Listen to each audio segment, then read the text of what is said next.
Howdy y'all, this is Fuzzy Biker here in the mighty metropolis of Marnie, Iowa at Baxter Cycle.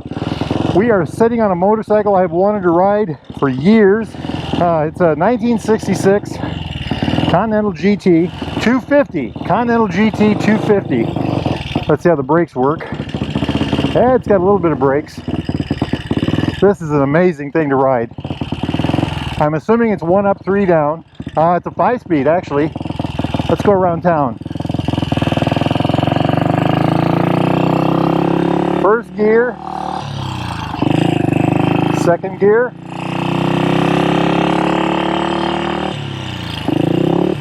third or fourth. I'm guessing that's fourth. That's probably third. Hey, the speedometer barely works. That's awesome. I didn't think any of the gauges would be working. This is an aluminum cowling right here for the gauges, separate from the headlight. Oil pressure, loads of oil pressure. Wow, this is amazing. Horn barely works. I got it to start on the third kick, believe it or not. Look at this. I'm trying to get it back into first gear.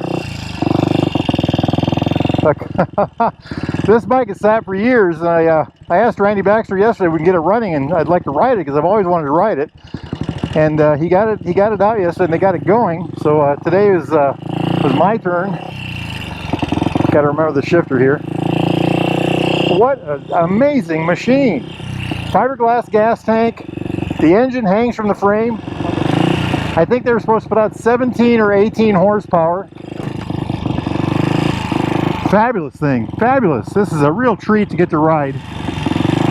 Down is the upshift. Got to push down to shift up.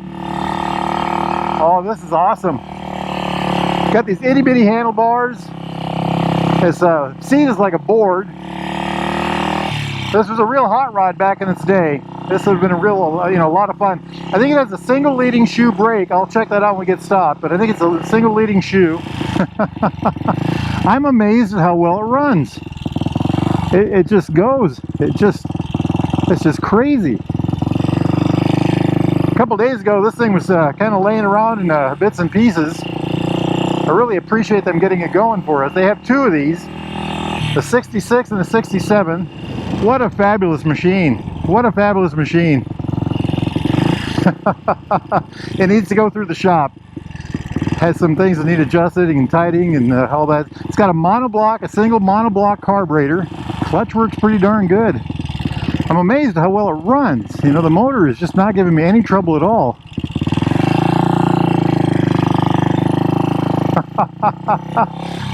What a treat. First and second are very close together, as you'd expect with a bike like this. I am absolutely amazed. Do I have the guts to do the hill spin test? I don't see anybody behind us. Nobody ahead of us. Let's do it. So I can get it the right gear.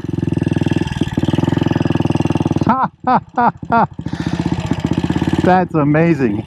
Handling is phenomenal. I like it. I like it a lot. If you ever make your way to the mighty metropolis of Marnie, Iowa, make sure you stop here at the Derailed Grill. Right there. I ate there last night. Get yourself a Wahoo burger.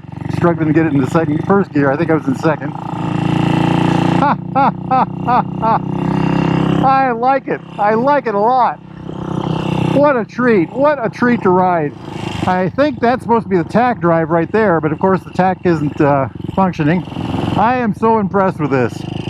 You know what? I think I've had my fun. I better take it back before good luck runs out.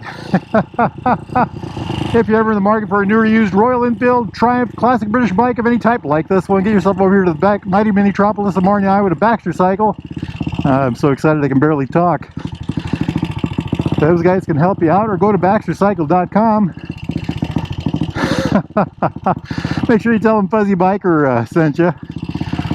Tell them you want to see me ride more old bikes. I've been looking for this one for a long time. Yesterday I rode a 1975 Triumph Triple. That was one of the top bikes on my want to ride list. And then today it's this one. I mean, talk about an amazing motorcycle week for me. Fabulous, absolutely fabulous. Let's park it up over here and I will get the other camera out. We will do a quick walk around of this hot rod. All right, y'all, catch up in a bit. Wahoo! Hey, that was one of the most exciting motorcycle rides right there I've had in a very long time. Well, actually since yesterday, because I rode a Triumph Triple yesterday, and this is my other dream bike, my other bike on the list, you know, and you know, it doesn't look like much to y'all maybe, but this is the bones of the original, of the current Continental GT. This is the original Continental GT250. This is a 1966 model. You know, in its day, this was, hey, the headlight's on. This was a real road racer, you know. I think they were 17 or 18 horsepower. You know, big old oil-cooled jobby right there. There's probably a cam right through here. That's the tack drive mechanical. External oil filter. Monoshock right there. Or not monoshock. Monoblock carburetor. That's the vent for the engine right there. Probably comes out the back here somewhere. Usually right back here somewhere. But anyhow. Chain drive, of course, snail adjusters, mechanical brake, of course, drum brake on the rear. Look at that thing. There's the electronics of the day right there for the brake light. We've got new rubbers coming for it, I know that. I always get a kick out of the aluminum kickstands or center stands on these Royal Enfields. It's a single leading shoe brake, air intake here, air outlet right there, adjuster right there. Let's look at the brake lever. No, well, it has an adjuster there too. Telescopic forks. I mean, look at that. Little bacon slicers on the wheel there. You know what these do for the motorcycle? Absolutely nothing. It's all looks. I know I'm going to get arguments about that, but that's how the world works. Check out this thing, huh? That is just beautiful. The engine hangs from the frame. There's no frame underneath the engine here. It's bolted to the front on the nose, bolted again on the back. It's got that distinctive Royal Enfield loop frame with the ears for the shocks. Isn't that amazing? This is it's like a wet dream to me, my friends. This is what I live for. Just an absolutely amazing motorcycle. I get a kick that it has a back seat and rear foot pegs. You know, just who does? This is made in England. There's a Speedo drive right there. You know, just fabulous bike. Kickstart. I got it to start on the third kick. Can you believe that? It's insane. Now they got it going for me yesterday. They did all the hard work yesterday. So all I had to do was, you know, show up and act cool. I don't know. But the oil goes in here. This is probably an oil line that goes to the head to oil the valves. A battery, of course. A little fiberglass guard. Fiberglass fuel tank. You know, just check this out. Chrome bucket here. I don't understand this. This is for the oil. That's where the oil pressure gauge is. I don't know what that was originally or not, but kind of interesting mirror that barely works. Aluminum nacelle for the gauges there. Handlebars set back here. It's got a tachometer with no needle, and it's got a speedo here that barely worked. Choke, of course. We don't know if it's a choke or an enricher. I think it's a choke. I don't really know what the difference is, but there's, you know, people around here seem to think there's a difference. If you all know, put in the comments below. This is how you open the fuel tank. You know, I put a bunch of special gas in there. What makes it special, I don't know. I don't know what makes it special, but I'm just, I'm in heaven right now, my friends. Just a fabulous bike. I really want to thank Randy. I really want to thank Randy Baxter for getting this out and getting this going for me yesterday and doing all the hard work and allowing us, you and I, to take this thing for a ride, because this is what I live for. This is what real motorcycling, you know, this is the bones of motorcycling past. And all modern motorcycles build on past motorcycles, just like fine art. You know, it starts somewhere and gets better every year, and or gets different every year. And this is in our history, you know, days gone by. And what a real treat! I'm just so impressed with all of this. I'm pining. Hey, sounds like a good time to mention this. This is the 250, but we're having a nifty 350 ride. May 25th. It's going to start here at Baxter's in Marnie. It's also going to start in Baxter's Omaha at about 10:30.